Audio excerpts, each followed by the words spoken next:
Do you force yourself to downclimb everything because jumping makes you cringe? Does the thought of a drop knee give you nightmares? Do long hikes to the crag leave you walking like Hank Hill's dad? If you've been experiencing frequent pain right around here, then you need to check out this video. Before we begin, I need to make one thing clear. The causes of anterior knee pain range widely, making an exact diagnosis difficult to impossible without evaluation from a professional. As such, this video is not meant to diagnose a specific pathology, but rather to first explain the most common biomechanical and behavioral causes of anterior knee pain for climbers, then to demonstrate functional mobility and strength tests so you can narrow things down a bit, and finally to provide a set of exercises to help mitigate the issues highlighted by those tests. If you have or suspect a more severe issue like patellofemoral pain syndrome, instability of the patella, or even a big word diagnosis like chondromalacia patellae, then please seek help from a skilled provider. Let's start with the slightly less common ones and work up to the most common and thus most important. Reason number 5, having appropriate hamstring to quad strength is important. Though the knee is a simple joint, it requires balance in the connected structures to function well. Just as the extensors in the hand and wrist need balance from the flexors and vice versa, the quads need balance from the hamstrings. So disproportionately weak hamstrings cause imbalance in the knee, which can lead to joint pain. Weak hamstrings also tend to become inflexible, which will increase the load on the quads and exacerbate the issue. Reason number 4. Climbers unfortunately tend to avoid appropriate foot, ankle, and hip exercises that would help stabilize the entire lower extremity for risk of weighing themselves down with too swole of legs. But without any training and without this control at the foot, ankle, and hips, the knees will be subject to rotational, varus, or valgus forces, aka your knee may be stressed inward or outwards. These unwanted forces while climbing, hiking, jumping, etc. will create additional stress on the patellar ligament, which will lead to anterior knee pain.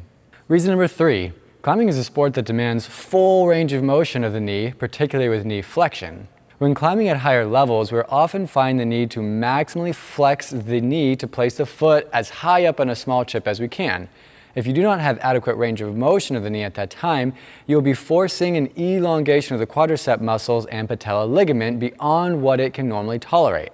The quads may be able to more easily adapt to this, but the patella ligament cannot do so as quickly, which will cause pain. Reason number 2.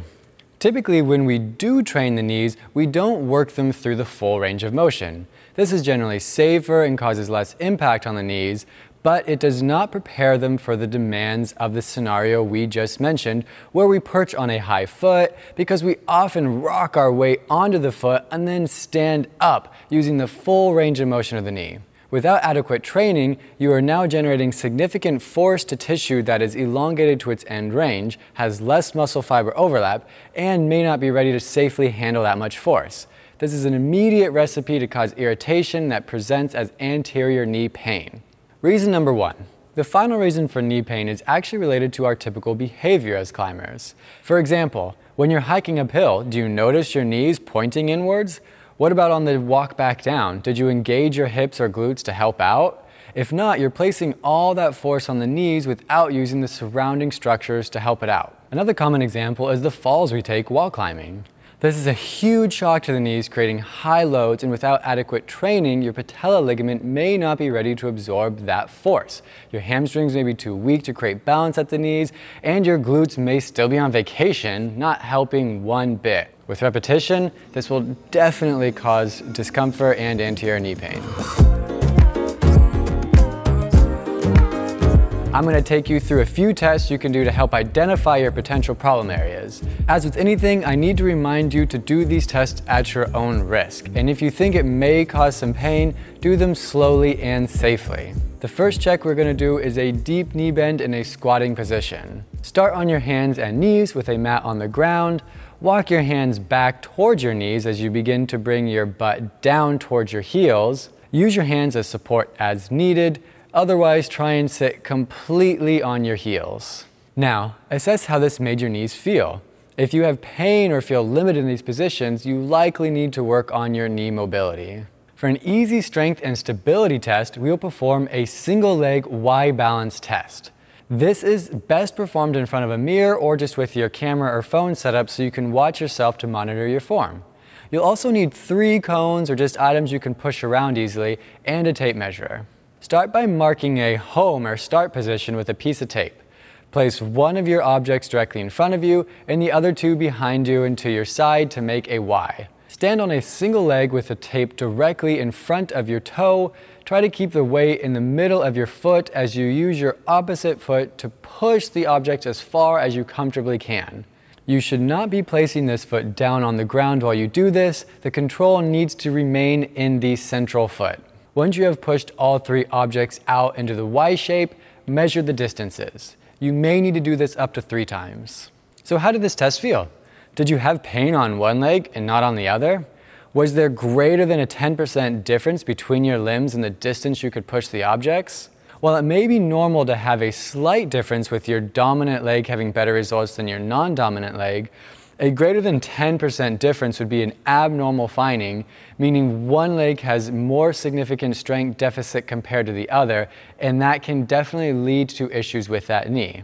For all the nitty-gritty details, aka the amazing science and research with normative values for this test, check out the show notes as we have some wonderful charts there.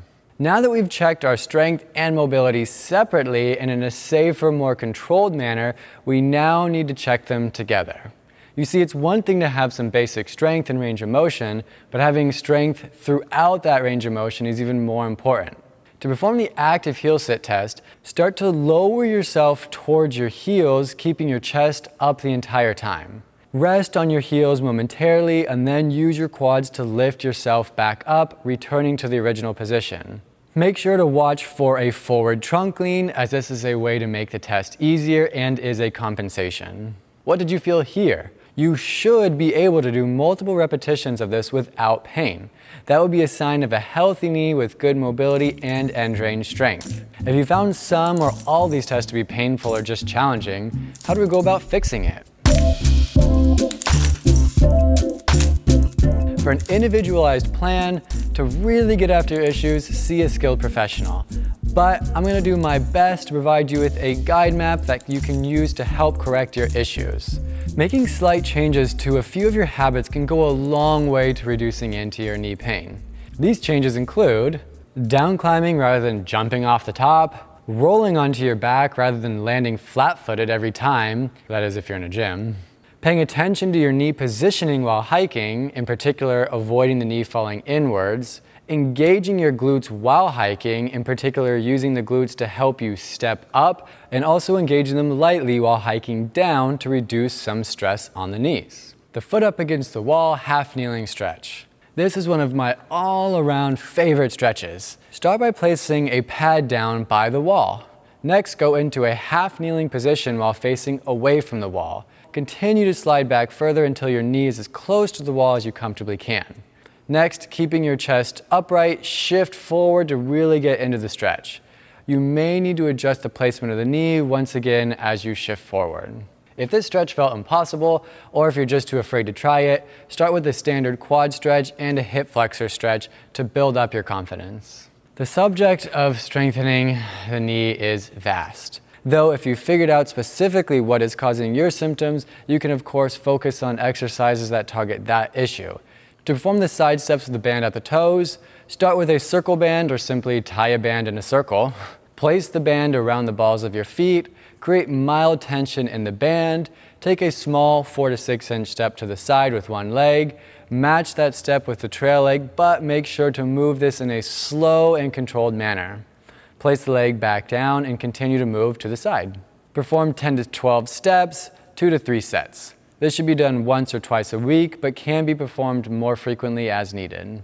To perform the Nordic hamstring curls, place a pad up against a wall. Note, we're going to do a modified form that also works the toes and calf to really add benefit to this for our climbing. Kneel on the pad with both knees and back your feet up to the wall so the entire foot is touching the wall. Keep your trunk completely upright. Engage your core and glutes and dig your toes into the wall. Start to lean forward, keeping the trunk straight, so don't bend at the hips to try and go further.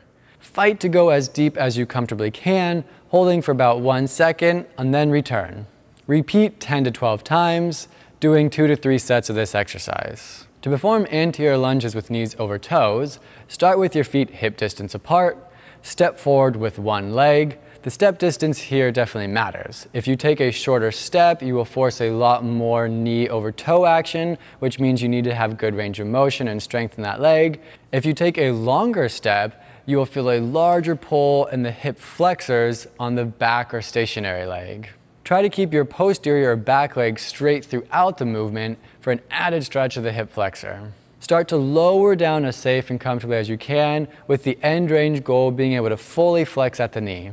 Hold briefly, push through the forward leg to return to the standing position, and repeat 8 to 10 times. For a simple on the wall drill, pick a high foot and rock onto that foot, going through maximal knee flexion and weighting the foot or leg as much as tolerable. This should be a rather large hold so you don't worry about the foot blowing off. Grab onto a secure hold above with the opposite hand and push through the leg on the foothold, using the hand as much or as little as required to allow you to stand up. If you're having difficulty with this drill due to hip limitations, definitely check out our video on how to improve this technique. In summary, here are my honest thoughts about the knees. There is no one-size-fits-all video to solve knee pain. There are loads of reasons why people develop knee pain, and a professional evaluation may be needed to create an individual plan. The body is amazing at adapting to the training we do. If we train it right and we train it with the right volume, you can certainly fix and even prevent yourself from having knee pain. Until next time, train those knees through full range of motion so you can climb that project of yours, because you need to send it. Repeat.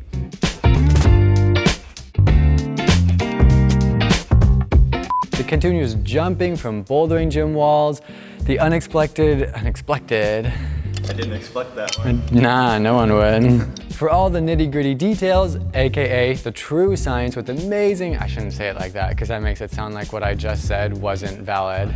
For all the nitty-ditty, like nitty-ditty details, it will not only help your knees, but will also help with potential lower back pain. Potential lower back pain? It will also potentially help if you have lower back pain. Until next time, train that knee, why not both? Dude, say something cool so they like the videos and subscribe for more awesome content. Like and subscribe for more super sweet vids, y'all. So lame, dude. So lame. I thought it was pretty good.